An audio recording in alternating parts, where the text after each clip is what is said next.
বজ্রপাতে ৬ জেলায় নিহত হয়েছেন ১২ জন। এর মধ্যে গাইবান্ধাতেই চাচা ভাতিজা সহ প্রাণ গেছে ৫ জনের, আহত হয়েছেন ২ জন।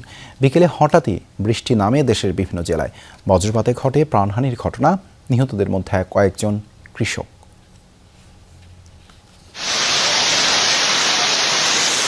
তীব্র গরমের পর দেশের বিভিন্ন জেলায় স্বস্তির বৃষ্টি, তবে এরই মধ্যে কয়েক জেলায় বজ্রপাতে ঘটল হতাহতের ঘটনা।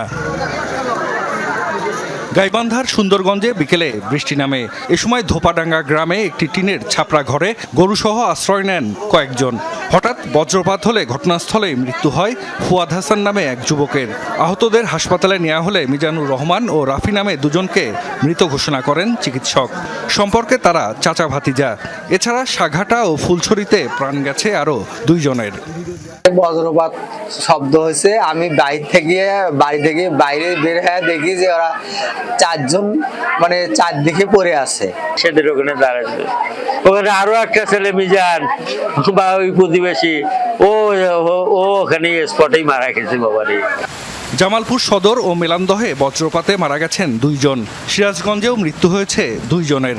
পঞ্চগড়ের আটোয়ারী উপজেলার সোনাপাতিলা গ্রামে বজ্রাঘাতে প্রাণ গেছে এক চা শ্রমিকের, আহত হয়েছেন 2 জন। নাটোরের সিংরাজ চলনবিলে ধান কাটার সময় বজ্রপাতে নিহত হয়েছেন সম্রাট নামে এক শ্রমিক। বগুড়াতেও প্রাণ গেছে একজনের। রংপুরের বিভিন্ন এলাকায় ঝড় ও শিলাবৃষ্টিতে বেশ ক্ষয়ক্ষতি হয়েছে।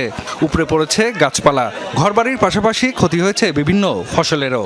বিদ্যুৎ বিচ্ছিন্ন হয়ে পড়ে কিছু এলাকা। ঠাকুরগাঁয়ে গত মধ্যরাতের কালবৈশাখী ঝড়ে বাড়িঘর ও ফসলের ক্ষতি হয়েছে। এদিকে সিলেট অঞ্চলে ভারী বৃষ্টি ও আগাম বন্যার পূর্বাভাস দিয়েছে আবহাওয়া অফিস। দ্রুত হাওরের ধান কাটার পরামর্শ দিয়েছে পানি উন্নয়ন বোর্ড। জাহিদ হাসান, যমুনা নিউজ।